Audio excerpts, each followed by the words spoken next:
یہ کان میں جو پھونک ماری جاتی ہے یا کان میں جو کہا جاتا ہے وہ نصیحت ہے، اور اس کے پیچھے ایک خیال یہ ہے کہ اگر مرشد نے کسی مرید کے کان میں کچھ کہا تو اس کے ذہن میں وہ نقش ہو جاتی ہے بات۔ جب یہ ذکر چلا ہے تو میں وہ نگاہ مرد مومن والی بات جو ہر دوسرا آدمی سناتا ہے اس کا ذکر بھی آپ سے کر دوں۔ جیسے میں نے عرض کیا کہ ولایت میں تو ایک لمبی لڑائی ہے اپنے ساتھ، ایک جہاد ہے جو انسان کرتا ہے اپنے نفس کے خلاف، اور اپنے طور طریقے، اپنی عادات، اپنا اسلوب، اپنے اعمال سنت نبوی صلی اللہ علیہ وسلم کے تحت کرتا چلا جاتا ہے، اور وہ اعمال جو آپ صلی اللہ علیہ وسلم کی سنت کے تحت چلے جائیں وہ بڑے پسندیدہ ہیں سب کی نظروں میں بھی، دنیا کی نظروں میں بھی۔ بات یہ ہے کہ جب کوئی شخص کسی مرد کامل کی خدمت میں حاضر ہوتا ہے اور وہ اس مرد کامل کے سامنے گزارش کرتا ہے کہ صاحب میں اللہ کی راہ پر، اللہ کی بتائی ہوئی راہ پر چلنا چاہتا ہوں، اور وہ مرد کامل ان صاحب کی درخواست قبول بھی کر لیتے ہیں اور انہیں بطور اپنے شاگرد کے قبول کرتے ہیں، تو وہ توجہ ڈالتے ہیں آنے والے کے دل پر۔ اس توجہ کے نتیجے میں اس شخص کے اندر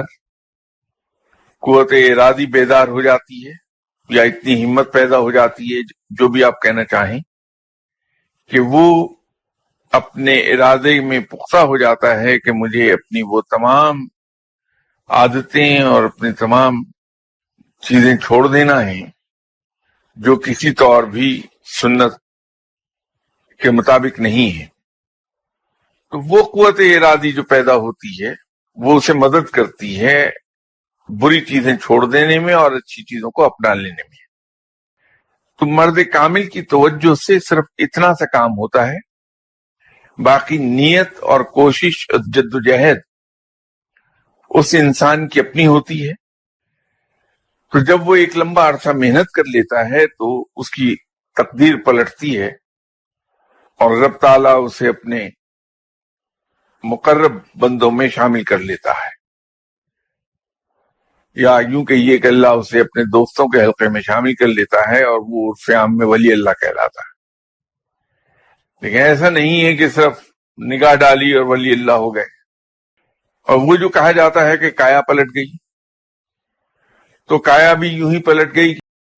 اور کہاں وہ گناہوں کو رد کرنے لگا اور نیکی کی راہیں تلاش کرنے لگا، تو یوں یہ سوچ ختم ہو گئی۔ تو اس کو کایا پلٹ جانا کہتے ہیں۔ لیکن جس کو ولایت کہتے ہیں